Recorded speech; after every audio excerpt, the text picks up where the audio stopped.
natutuwa sa performance yung coach niya kay Hamon. That's why they wanted to start early. Start strong early, kaya naman he was given the starting spot in this game. Let's see what he does with that. Unang opensiba, Euromid. And Jan Hamon draws the offensive foul against the pick from Cruz. Bothering itong si De Leon. He tried to run through a screen pero nag-extend ng konting-konti. Kaya naman natawagan ng offensive foul. Here's Caida. They're trying to end yun yung 2-game slump nila.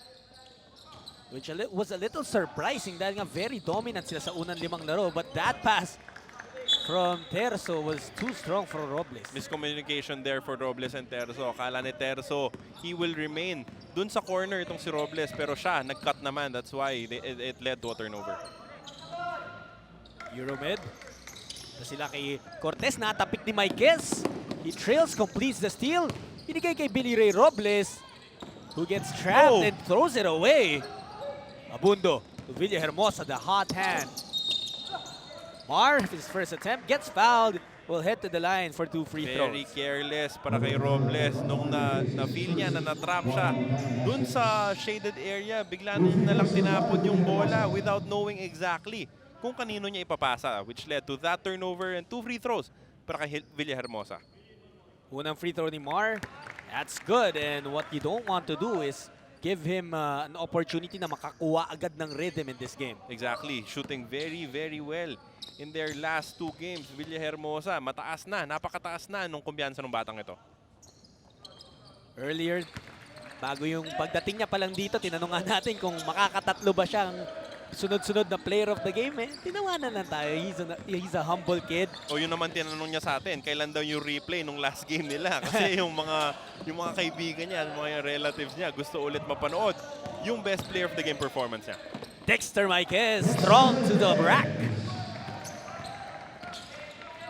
Alam niya kasi na mahihirapan siya kung puro banggaan ang ilalaban niya dito kay Cortez. So, Maikes using his agility, his speed to score those 2 points. Villahermosa again. Kumuha ng pick mula kay Cortez. The switch. Pounds it to Jam. Jam misses the hook. Ball will remain with Euromid. Natapick ni Jan Hamon. But si Cortez will get a lot of looks from that area because itong depensa ng Caida nag-show dun sa single high. Open three-pointer para kay Mar Villahermosa.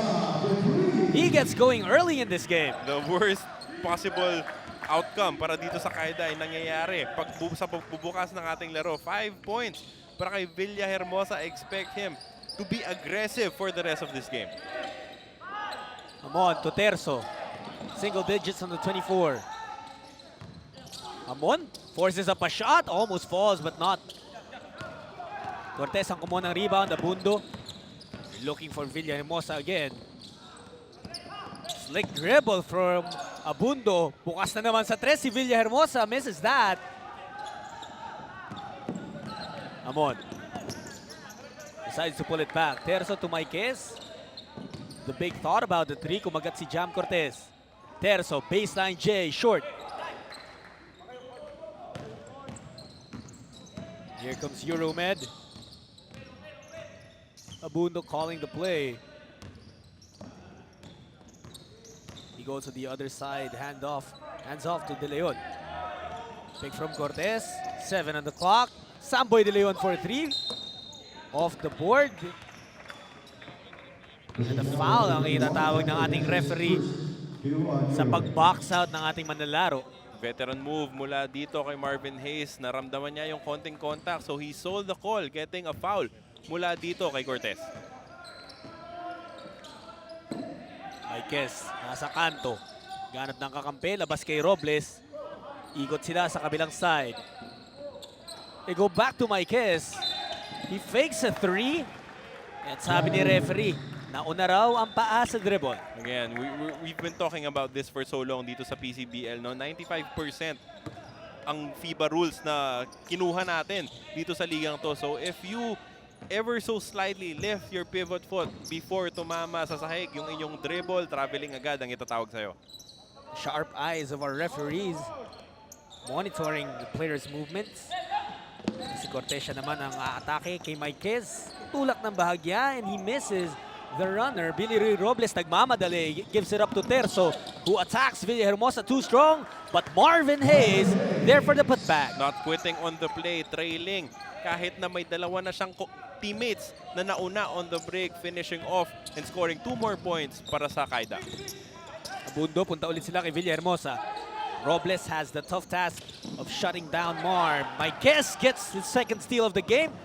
Throws it off to Hayes. Gives it to Robles, who gets fouled. Yan naman yung nagagawa nung pag-show ng big man sa single high na ginagawa nitong Euromed, no? Na sasarhan yung passing lane between the point guard and the opposing big. That is exactly what to that steal. At saka napaka-active nito ni Dexter Maiquez for someone who's rather big. I mean, as a center, you kind of expect him to just wait for the rebound. Yun yung role niya, blocks, but he's also going for the passing lanes, getting 2 steals na nagre-resulta sa puntos para sa Caida Tile Masters. And that's why they're getting away with showing dahil may foot speed, enough foot speed itong si Maiquez to cover the ground between the point guard and the big man. Euromed. Mar Villahermosa, the hot hand in the past 2 games. Will he be able to put up a similar strong performance? De Leon medyo naipit. He decides to go up for a shot. Di ang papasok Robles. Tinutulak ng Caida ang ball in the first few possessions. This time, Maiquez pulls the trigger. At nagkabuhol si Carl Brian Cruz at si Marvin Hayes. Foul will be called against Hayes. That's his second foul. Wala pa man tayo sa kalagitnaan ng ating first quarter. So itong veterano ng Caida might have to sit on the bench for the rest of this first quarter. Timeout muna tayo. Magbabalik po kami. Coach Young Garcia told me that the player that he wants to see more from dito sa Euromed is Pari Liagas, who is coming off a 2-month import stint sa Borneo Basketball League sa Malaysia. Nang nakausap po si Pari kanina, sabi niya nanibago daw siya dahil wing position pala ang ipinalaro sa kanya dyan sa Malaysia. Pag uwi niya dito, balik big man na naman. But he assured me that here in his 3rd game with Euromed, he is 100% adjusted. Balik sa inyo, Jot at Carlo. Salamat, Carla. And certainly, bro, ito yung mga makikita natin, gusto nating makita sa mga big man. They can move to lower positions. They have, they're versatile enough to be able to do so many things on the court. Hindi pa pala naka-adjust nun si Pari Liagas even if he averaged 9.7 points and 5.3 rebounds. Ano pa kaya? Now, in his 3rd game with the team, nasabi niya completely adjusted na siya na balik big man dito sa PCBL. Nakakahiya naman kay Pari pag mag-adjust siya. Uwian na lang. As the relentlessness of Billy Ray Robles, yan talaga yung calling card dito ni Billy Ray. He's just so active on both ends of the court. He gets garbage points to some, golden points to him. Euromed swinging it to the other side. Abundo. Terzo taking his ground. Rebound ni Maiquez. 8-7 is our score. 4:30 remaining in the first quarter. Nakita ng referee ang tulak. A slight nudge. Wala kay Abundo.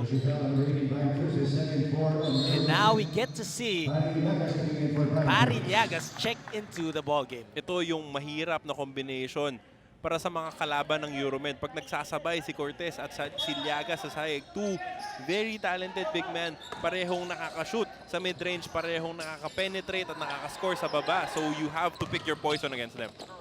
Gabawan able to elude the defense of Cortez and Galanza. Pero maganda rin talaga yung pasa dun ni Dexter Maiquez.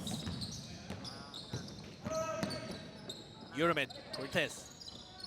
Ikot sila ngayon. Nasa kanto kay Villahermosa. Take from Liagas. Liagas was slightly open. Hindi nga lang nakita ni Mar. Maiquez, the big man putting the ball down, hits his guard on the corner who misses a 3. Mar tumatakbo. Mag-isa siya. He misses the layup. He gets his own rebound. At napasa niya kay Jam Cortez. Still no go for Euromed. The referee calls a foul on Gabawan. Sayang yung mga mitis ng Euromed pero buti na lang they're very active. Pagdating sa offensive rebounds, they secure a third possession for them on this sequence. Exactly, pero nahihirapan sila dun sa kanilang half-court set, no? For the second straight time before this possession, na nakawan sila ng bola off the slide and show yung depensa ng Caida. Bundo against Terzo, forces up a jumper. Short, Yagas gets the rebound. Another offensive board for Euromed. Kick out kay Galanza. They swing it to Villahermosa. Attacks. Natapik daw. Ball will remain with Euromed. 13 seconds on the shot clock. Player shuffles for both teams. Iruta, pasok na para sa Euromed as well as Paul Zamar. Sa kabilang panig naman, Ford Ruaya checking in. Adi Santos also inside. We'll check in for Jam Cortez. Laging ginagawa to ng Euromed, no? 4 former UE Red Warriors on the floor for them, so familiarity won't be a problem for this 5 on the floor. Zamar, second try. They're getting the offensive rebounds, but no second chance points. That's 5 looks at the basket for them in that possession, pero hindi nila nakompleto. That's why Caida remains ahead 9-8 in this game. Pagpasok pa lang ni Adi Santos, matatawagan na agad siya ng foul.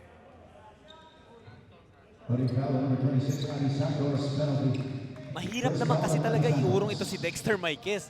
So, minsan makikita ng referee that you're exerting so much effort and minsan that's what triggers them to call a foul. Especially for a defender na hindi naman talaga ganun kalapad yung katawan in Santos, no? That's why nabigyan siya ng foul, but Maikes misses his first free throw. At this moment, kamustahin muna natin si Carla. Aside from struggling with complacency, nararamdaman na talaga ng Caida Tile Masters ang kawalan ng kanilang big man na si Mike Parala, who will be out for another 2 more weeks due to a stress fracture on his foot. In place of Parala, inaasahan ni Coach Mike Buendia na mag-step up dito si Dexter Maikes, specifically instructing him today to tone down his physicality as he has been struggling with foul trouble in their past few games. Balik sa inyo, Jot at Carlo. Thank you so much, Carla. Without Mike Parala, what you lose is a 6'5" center who has a decent mid-range game. Yep, and now yung other bigs nitong Caida have to step up. Pero yung maganda sa kanila, ganun naman talaga yung construction ng kanilang team. No one actually averaged double digits in scoring para dito sa Caida. So alam mo, pag may nawala sa kanilang lineup, other players will be there to step up. Caida na ngayon ang ahead by 2 points, 10-8, 2:51 remaining in the first quarter. In Cubao, 10-8 is our score. Caida Tiles, sinusubukan niya makabawi wala doon sa kanilang 2-game skid. And more importantly, makuha yung top spot ulit sa ating standings. Yep, and the spot dun sa ating top 4, the teams will have a twice to beat advantage in the quarterfinals. Caida so far shooting very well from the field, 44%. Euromed struggling, 18% lamang. Halalon already in the ball game. He had a strong performance in their last game. Foul on the rebound play. Mike Kiss ang tatawagan ng foul. Yan nga yung sinasabi kanina ni Carla about what Coach Mike instructed kay Dexter Maikes. Nabawasan yung physicality dahil nagiging nagre-result sa foul trouble. Although what I'm worried about is that may mga player kasi na pag pinaiba mo yung, pag tinanggal mo yung physicality, their entire game changes. Exactly, and Maikes has built his entire career in being a physical player, but in that play, double block yung nangyari kasi natawagan na nga ng foul. Yung pinaka-reliable big man, penalty pa, kaya naman 2 free throws ang nabigay dito sa Euromed. Caida Tile Masters will likely play out this first quarter na wala ang kanilang big man in the middle, Dexter Maikes. But another reliable one into ballgame for them, Jack Corpuz. Lalon. He attacks the baseline. Kick out kay Janus Lozada. 3-pointer. Di papasok, but Ruaya traces down the ball. Another open look para kay Lozada. Hindi pa rin papasok. Jack Corpuz. The follow-up is no good as well. Kanina, itong Euromed ang naghirap na hirap makakuha ng baskets. Although they were getting offensive rebounds, now it's plaguing itong Caida. Yagas kontra kay Corpuz. Nahuli ng referee na umangat yung kanyang forearm, and that was enough to call an offensive foul. Llagas asking where was the foul, ref? Si Corpus naman kasi he's a very tenacious defender. Napakalikot niyan. So anytime you ward off against him, he'll make sure napapakita niya to sa referees. Nalulungkot lang ako kay Jack Corpus, nag-fade na yung red dye ng buhok niya. Malay mo, balik sa quarterfinals. Galanza, the turnaround is no good. Adi Santos, offensive rebound for him. Here's Bong. Step back. Closed out by Janus Lozada. Nabigay kay Adi Santos. Stolen by Ruaya, and Halalon will have an easy look, easy layup. Gio Halalon leaking out nung nakita niya na nagbubble na yung bola sa kamay ni Galanza. Tumakbo na siya agad sa kabilang banda ng court as he scored on that fast break attack. At pagdating naman sa bilis, and there are very few guys in the league who can match up with Gio Halalon pagdating sa takbuhan. However, Caida Tals called for another foul. Sends Paul Zammer to the free throw at pasok ang kanyang una. Yun yung bumubuhay sa Euromed so far as we look at this fast break layup para kay Gio Halalon. They're shooting very well from the free throw line kahit na nagsastruggle sila sa kanilang field goal. Pangalawang free throw, pasok din para kay Zamar. A little over a minute left in the first. Halalon orchestrating Caida's offense. Bigay kay Lozada, he's been shooting. This time, he makes it. He misses his first two shots, but the shooter will always have to shoot pag naiiwan siyang bukas. Lozada making the Euromed defense pay in that possession with a triple. Eruta, bothered by Halalon, he still goes up for the shot. Misses it. Robles pushing the ball. Lozada, he has an open look. Dumps it to Ruaya underneath. Labas muna sila. Reset with 15 on the 24. Halalon. Ruaya. The floater for him. It rolls out. Adi Santos skying over everyone. This would likely be the last shot of the quarter. 10 seconds remaining in the first. Eruta against Robles. Ball is tapped out of bounds. Another out of control attack mula dito kay Heruta. Luckily for Euromed, they will keep possession. 3.3 seconds to work with before the end of the first quarter. Pupuna si Billy Ray Robles. Rex Lane is in for the last 3 seconds ng first quarter. Heruta dumps it to Parilagas na bitawan lang. Would have been an easy look. Halalon half-court shot. Hits the right side of the rim. And it's a 4-point lead para kay Gio Halalon at sa Caida Tile Masters. The activity of Euromed on the boards just not enough. But it was Marvin Hermosa who opened up this game. First 5 points ng Euromed mula sa kanya. Pero after nun, bumagal na. Jamil Gabawan and the rest of the Caida running and scoring easily enough for a 4-point lead after the first.